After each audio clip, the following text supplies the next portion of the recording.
अमेरिकेचे अध्यक्ष Donald Trump यांनी युद्ध संपवण्याचे स्पष्ट संकेत दिले आहेत। आमची उद्दिष्ट साध्य झाली आहेत। इराण विरुद्धची लष्करी मोहीम आम्ही लवकरच गुंडाळू असं ते म्हणाले। इराणमधली राजवट बदलणं, इराणला अण्वस्त्र विकसित करण्यापासून रोखणं अशी वरवर कारणं देणाऱ्या ट्रम्प यांनी आता युद्ध अर्ध्यावरच सोडण्याची भाषा केली आहे। इराणमध्ये मोजतबा खामेनी हे अली खामेनींचे पुत्र सत्तेवर आहेत आणि इराणकडे 450 किलोहून अधिक विकसित युरेनियम असल्याची माहिती आहे। हॉर्मुझच्या सामुद्रधुनीवर नियंत्रण मिळवून जागतिक तेल व्यापार नियंत्रणात आणण्याचाही ट्रम्प यांचा विचार होता, पण तो साध्य झालेला नाही। हॉर्मुझ नियंत्रणात आणण्यासाठी कोणताही देश पुढे आला नाही। उलट अमेरिकेवर रशिया आणि इराणवरची तेल निर्बंध हटवण्याची नामुष्की उडवली। जागतिक तेल पुरवठा बिघडला असून तो सुरळीत व्हावा याकरता अमेरिकेलाच आता 2 पावलं मागे जावं लागलंय। दरम्यान इराणमध्ये सैन्य पाठवण्याचा कोणताही विचार नाही असं अमेरिकेने स्पष्ट केलं। अध्यक्षांचं निवासस्थान असलेल्या व्हाईट हाऊसच्या उच्च अधिकाऱ्यांनी ही बाब स्पष्ट केली आहे। मात्र ट्रम्प यांच्यासमोर सगळे पर्याय खुले आहेत असंही त्यांनी म्हटलं। अमेरिकेच्या आखातात असलेलं सैन्य कोणत्याही क्षणी खरगवेट ताब्यात घेण्याची कारवाई करू शकतं, याला मात्र त्यांनी दुजोरा दिलाय। एकीकडे इराणमध्ये सैन्य पाठवणार नसल्याचं अमेरिकेने म्हटलेलं असलं तरी याच दरम्यान अमेरिकेने एक मोठं पाऊल उचललंय।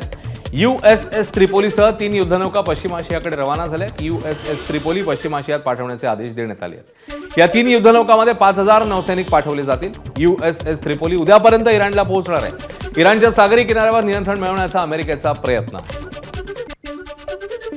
अमेरिकेचे अध्यक्ष डोनाल्ड ट्रम्प यांनी नाटो परिषदेतील सहयोगी देशांवर संताप व्यक्त केलाय। नाटो देश भ्याड आहे अशी आगपाखड त्यांनी केली आहे। हॉर्मुझच्या सामुद्रधुनीच्या संरक्षणासाठी नाटो देशांनी युद्धात सहभागी व्हावं असं आवाहन त्यांनी केलंय। त्याला नाटो देशांनी वाटाण्याची अक्षता लावल्या। त्यावरून ट्रम्प यांचा तिळपापड झालाय। अमेरिकेविना नाटो संघटना कागदी वाघ आहेत असं त्यांनी म्हटलं। नाटो देशांनी सध्याचं त्यांचं वागणं अमेरिका लक्षात ठेवेल असंही म्हटलं। श्रीलंकेने डोनाल्ड ट्रम्प यांच्यासमोर आपल्या पाठीचा कणा ताठ ठेवलाय। श्रीलंकेने अमेरिकेच्या लढाऊ विमानांना उतरण्यास परवानगी नाकारली। श्रीलंकेचे राष्ट्रपती अनुराग कुमार दिसनायके यांनी त्यांच्या संसदेला माहिती दिली आहे। जिबुती इथल्या अमेरिकेच्या लष्करी तळावरील 2 लढाऊ विमानांनी 4 आणि 8 मार्चला श्रीलंकेत उतरण्याची परवानगी मागितलेली, मात्र ती नाकारली गेली आहे। कोणत्याही प्रकारे दबाव आला तरी श्रीलंका तटस्थ राहील असा दावा दिसनायके यांनी केला। पश्चिम आणि दक्षिण आशियासाठी अमेरिकेचे विशेष दूत सर्जिओ गोर यांच्या भेटीनंतर दिसनायके यांचे निवेदन पाहायला मिळाले। हॉर्मुझ सामुद्रधुनीतनं जपानच्या जहाजांना परवानगी देण्याची तयारी इराणने दर्शवली। इराणचे परराष्ट्र मंत्री अब्बास अराक्ची यांनी याबाबत सकारात्मक संकेत दिले आहेत। दोन्ही देशांमध्ये या संदर्भात चर्चा सुरू आहे अशी माहिती समोर येते।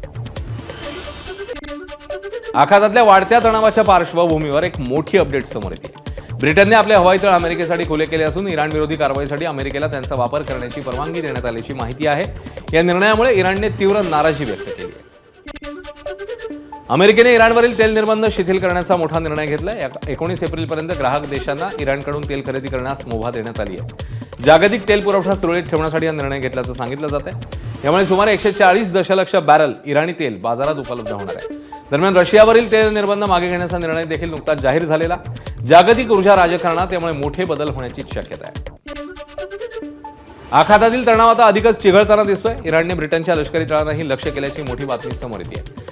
दियागो गार्शिया येथील ब्रिटिश आणि अमेरिकन तळांवर इराणकडनं क्षेपणास्त्र हल्ले झाले अशी माहिती आहे। ब्रिटनने नुकतेच आपले तळ अमेरिकेसाठी खुले केल्यावर ही कारवाई झाल्यानं परिस्थिती अधिक गंभीर झाली आहे। इराणने इस्रायलच्या अणु प्रकल्पांवर मारा करण्याचा प्रयत्न केला। इस्रायलची अण्वस्त्र तयार करणाऱ्या प्रकल्पांवर मारा करण्याचा प्रयत्न करताना तिथल्या अणु संयंत्रांना लक्ष्य करण्याचा प्रयत्न करण्यात आलाय।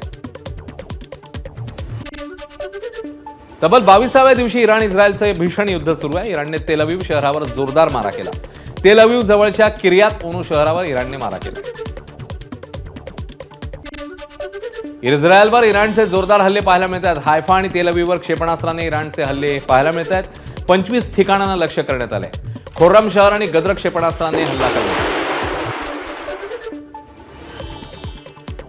अमेरिका, इस्रायल आणि इराणमध्ये भीषण युद्ध सुरू आहे। इराण पूर्णपणे शक्ती पणाला लावत पलटवार करतोय।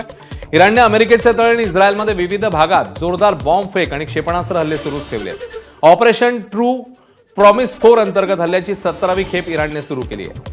इराणने अमेरिकेशी संबंधित ठिकाणांवर ड्रोन्स आणि मिसाईलद्वारे मारा केला। इराणने इराकमधील अमेरिकन तळांवर जोरदार मारा केला। इराकमधील अमेरिकेचा लष्करी तळ इराकच्या टार्गेटवर होता।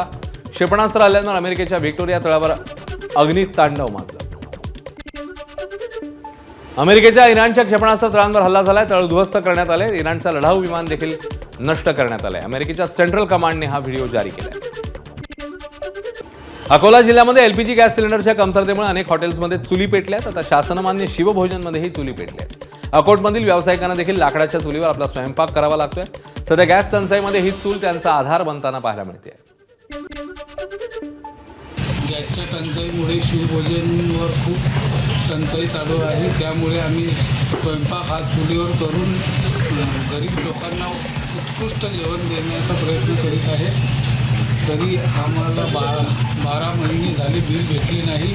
तरी आम्हाला बिल त्वरित देण्याची कृपा करावी. आखातातल्या युद्धाचा भारतातल्या कूलर व्यवसायावर विपरीत परिणाम झालाय. नागपूरसह मध्य भारतातनं आखाती देशांमध्ये होणारी कूलरची निर्यात पूर्णपणे थांबली आहे. त्यामुळे कूलर व्यावसायिकांचं आर्थिक नुकसान होत आहे. इराक, जॉर्डन, कुवेत, सौदी अरब या देशात त्यांच्या गरजेनुसार मॉडिफाय कूलर निर्यात केले जायचे. या कूलरचं भारतात काय करावं असा प्रश्न निर्माण झालाय. नागपूरच्या प्रसिद्ध राम कूलरकडे यंदा इराक आणि सौदी अरबमधनं निर्यातीची मोठी ऑर्डर होती. मात्र युद्धामुळे भारतातनं कूलर निर्यात करणं शक्य होत नाहीये. मुख्यतः इराकला भरपूर कूलर जायचे आणि कुवेतला भरपूर कूलर जायचे. हे 2 देश एकदम म्हणजे प्रॉमिनंटली कूलर घ्यायचे इथले. आता सध्या गेल्या काही दिवसातला एक्सपोर्ट किती झाला आहे की शून्यावर आला आहे? नाही, ॲब्सोल्युटली शून्यावर आहे. म्हणजे आमचं एक सौदी अरेबियाशी चांगल्या प्रमाणात बोलणं झालं होतं. ते लोक आमच्या फॅक्टरीला व्हिजिट पण करायला आले होते. पण ऑर्डर नाहीच आहे, म्हणजे एकदम झिरो झालं आहे, काहीच नाही. म्हणजे त्यांच्याकडनं कम्युनिकेशनसुद्धा असं झालं की जोपर्यंत युद्ध थांबत नाही तोपर्यंत नाही करता येणार.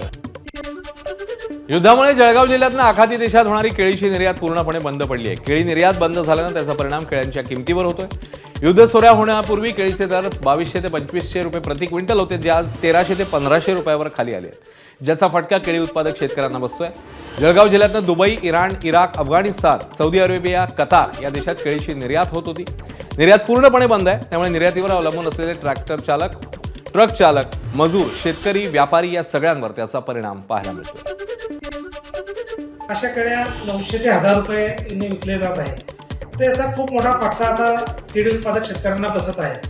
आपण निर्यात ही फक्त आखाती देशांमध्ये करतो, तर आपण आता आखाती देश सोडून रशिया किंवा इतर देशांमध्ये केळी कशी जाईल यासाठी आता प्रयत्नशील असायला पाहिजे. कारण एका देशावर डिपेंड राहून आता यापुढे भागणार नाही आहे.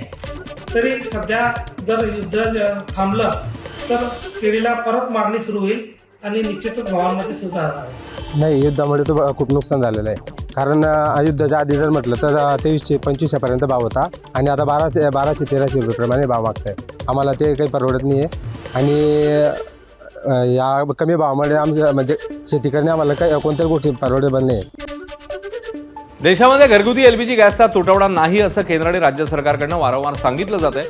दुसरीकडे ग्राहकांना घरपोच गॅस सिलेंडर पुरवणारी वितरण यंत्रणा विस्कळीत झाली आहे. त्यामुळे नागपूरमध्ये गॅस एजन्सीसमोर नागरिकांच्या रांगा कायम आहेत. ब्लॅक मार्केटमध्येही सिलेंडरची विक्री सुरू असल्याचा दावा काही ग्राहकांनी केला. आखाती देशांमधल्या युद्धामुळे गॅस टंचाई निर्माण झाली. त्यामुळे बुलढाण्यामध्ये आजही नागरिकांनी गॅस सिलेंडरसाठी एजन्सी बाहेर सकाळपासूनच मोठी गर्दी केली. गर्दीमुळे एजन्सीवर गोंधळ होतोय. परिस्थिती नियंत्रणात आणण्यासाठी गॅस वितरकांनी पोलीस बंदोबस्ताची मागणी केली आहे. सध्या पोलीस बंदोबस्तात गॅस सिलेंडर वाटप सुरू आहे. गॅस सिलेंडरचा साठा भरपूर असल्यानं नागरिकांनी अफवांवर विश्वास ठेवू नये असं आवाहन एजन्सीकडनं करण्यात आलंय. आपल्याकडे रोजची 600 ते 700 बुकिंग येते. त्याच्यापेक्षा जास्त सप्लाय आपल्याला रेग्युलर आहे. जवळपास रोजचे 900 सिलेंडर्स येतात आहे आणि आपण ते घरपोचसुद्धा वाटप करतो आहे. त्यामुळे मला लोकांना आवाहन करायचं आहे की पॅनिक होऊन तुम्ही इथे गर्दी करू नका आणि स्वतःलाही त्रास करून घेऊ नका. एबीपी माझा, उघडा डोळे बघा नीट.